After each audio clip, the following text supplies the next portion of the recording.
CapCut'ta maskeleme kullanarak yeni bir animasyon sahnesi oluşturabilir miyiz? Merhaba, ben Hakan.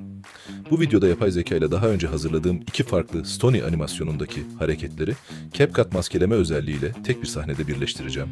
Öncelikle hazırladığım boş arka planı zaman çizelgesine yerleştiriyorum. Bu arka plan oluşturacağımız yeni sahnenin ana görüntüsü olacak. Daha sonra kullanmak istediğim ilk Stony animasyonunu ayrı bir katman olarak ekliyorum.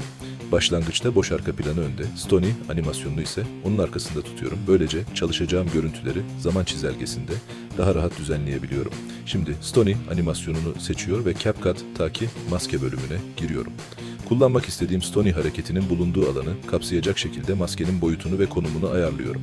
Burada maskeyi karaktere çok yakın tutmamak önemli. Çünkü Stony hareket ederken başı, elleri veya ayakları maskenin dışına çıkabilir. Bu nedenle yalnızca karakteri değil, hareket ettiği alanı da maskenin içerisine alıyorum. İlk maskeleme işlemi tamamlandıktan sonra bu animasyonu boş arka planın üzerindeki katmana taşıyorum. Ardından Stony'nin ölçeğini küçültüyor ve sahnede görünmesini istediğim yere yerleştiriyorum. Böylece farklı bir animasyondan aldığım ilk Stony hareketini hazırladığım yeni arka plana eklemiş oluyorum. Şimdi ikinci Stony hareketini ekleyeceğim. Bunun için yapay zeka ile daha önce hazırladığım farklı bir animasyonu zaman çizelgesine yerleştiriyorum. Ve tekrar maske bölümünü açıyorum. Bu kez daha detaylı bir maskeleme yapmak için ön izleme ekranına yakınlaşıyorum. Yakınlaştığımda maskenin sınırlarını daha rahat görebiliyor ve karakterin çevresinde eski arka plandan kalan alanları daha kontrollü biçimde azaltabiliyorum. Ancak maskeyi gereğinden fazla daraltmıyorum. Karakterin hareketi boyunca maskenin içerisinde kalıp kalmadığını kontrol ediyorum. Gerekli yerlerde maskenin boyutunu ve konumunu yeniden ayarlıyorum. İkinci maskeleme işlemi de tamamlandıktan sonra bu klibi aynı arka planın üzerine taşıyorum.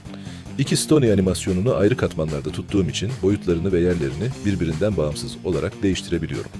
Birini sahnenin alt kısmına, diğerini ise farklı bir konuma yerleştirerek iki ayrı animasyondaki hareketleri tek bir görüntü içerisinde birleştiriyorum. Daha önce hazırladığımız koşma, zıplama veya yüzme gibi karakter hareketlerini farklı arka planlarda yeniden kullanmamıza yardımcı oluyor. Böylece iki farklı Stony animasyonundaki hareketleri CapCut kullanarak tek bir yeni sahnede birleştirmiş olduk.